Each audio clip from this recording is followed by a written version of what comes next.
we have discovered that last week a secret meeting of senior Fianna Fáil ministers feared the party was in danger of winning too many seats in the coming general election, and in the national interest they prepared a strategy to ensure Fianna Fáil would win as few seats as possible. So they conspired to pass a vote of confidence in the Taoiseach in whom they had no confidence.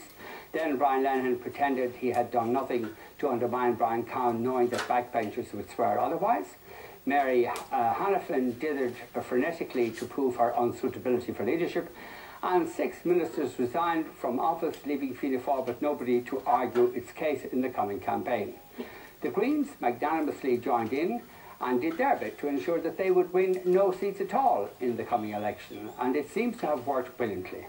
Tonight on the programme, which goes on until 12:30, we have with us to discuss the success of this patriotic strategy Anya Carr, political correspondent of the Irish Independent, Dan Boyle, chairman of the Green Party, Elaine Byrne, political scientist at Trinity College Dublin, and Conor Lenihan, a junior Fianna Fáil minister as far as he knows at the moment. If you'd like to comment on the programme, you can text us at 53131 and place the word tonight before a comment, or send us a tweet at #FinB, or email us at tonight@tv3.ie. A live blog is being run on the website politico.ie. We'll get to the front pages of the newspapers just in a moment, but before we do, I want to go to Conor Lenihan. A number of people are tweeting us and texting us and asking, if you feel so strongly about Brian Cowan's inadequacy, why don't you resign? How can you serve under him as Taoiseach? I would consider resignation, but as you know, Bat O'Keefe, my senior minister, has now left the department, and there's a very heavy schedule or workload in that department. So the country needs you. No, I would like to finish it out, but obviously if the Taoiseach requested my resignation, I would consider that, and he is fully open to also for him to dismiss me, and I would not take umbrage at that fact. In fact, you know, the bottom line here is, I'm telling it as it is, I am expressing an opinion here that is very much widely shared within the party, and it is time for him to resign. It is time for him to move on. It is time for us to have real leadership in the context of the country and also the election. If you don't think the Taoiseach is giving real leadership... I didn't wait. When the issue was put to me by way of a direct vote of confidence, I voted no confidence in Brian Cowan, and I publicly indicated beforehand my reservations, and I made that particularly clear to him in my conversations with him. So there's no question here of me equivocating in any respect in this regard.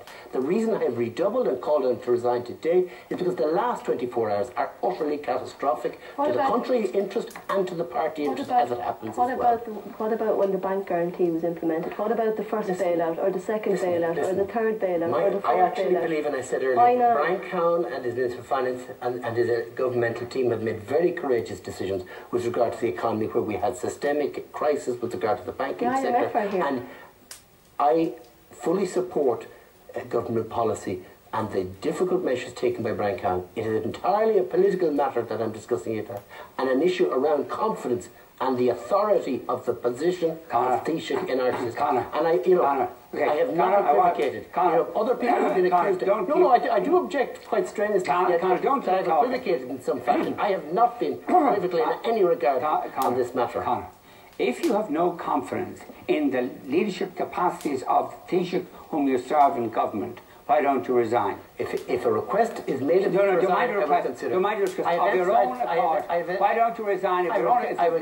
If you have no confidence in the leadership of the Taoiseach, why don't you resign? And the government that you serve, why don't you resign? I've had a very busy day, Vincent, and I will consider that matter in the morning. You mean you didn't consider it before you opened your mouth outside the door today? Sorry? You didn't consider it before you opened your mouth outside the door today? Yes, I did consider. And what conclusion did you come to?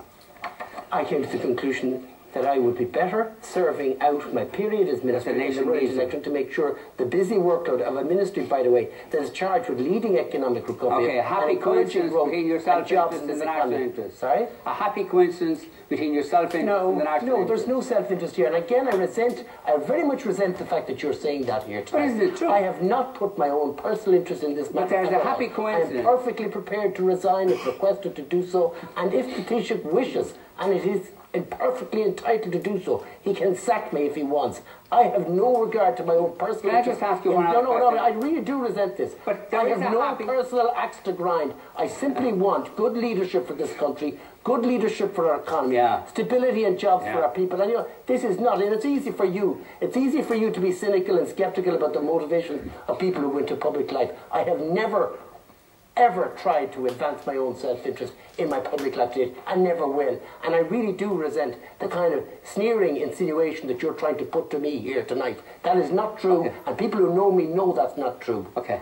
My point was this, that there is a happy coincidence with what seems to be your self-interest. There is no happy coincidence whatsoever, and please do not try to insinuate in any fashion that I advance my self-interest above and beyond the public interest, which is my duty as a minister and a representative of the people of Tala and the Dublin South West constituency and this country. I deeply resent what you're now saying, and if you embark on this line of questioning, I will meet you full on in this matter. This is totally and utterly wrong of you to suggest that. It is wrong and inappropriate of you to suggest that, as me to do the same thing to you in this studio, that you are somehow putting questions across here for some other impure motives. I've never done that to you. I've never suggested that you advance your own self-interest when interviewing guests in this programme. So please show some respect here.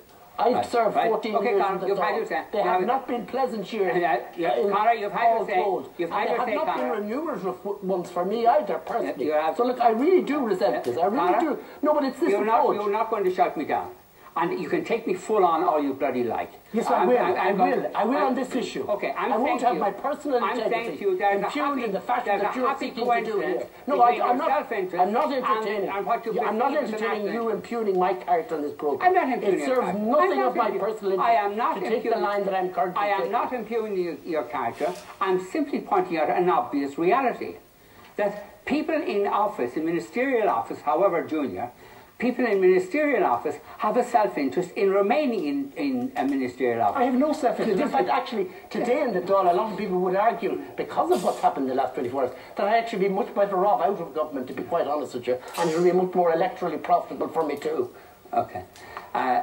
Since you're not going to ask that question... No, I'm not, because it carries with it a very malign insinuation of my character, it does not. The character in which I've conducted myself in public life and in the offices that I've been entrusted with by several Taoiseachs. So I don't really... I'm not here to be beaten around about my integrity, and nor would I seek to beat you up on your integrity either. So just back off, Vincent. Back off, Vincent. I am not questioning your integrity at all. I am referring to an obvious... Anyway, I just want to go on and ask you another question. Were you one of the backbenchers that were consulted by your brother Brian Lenihan about the desirability of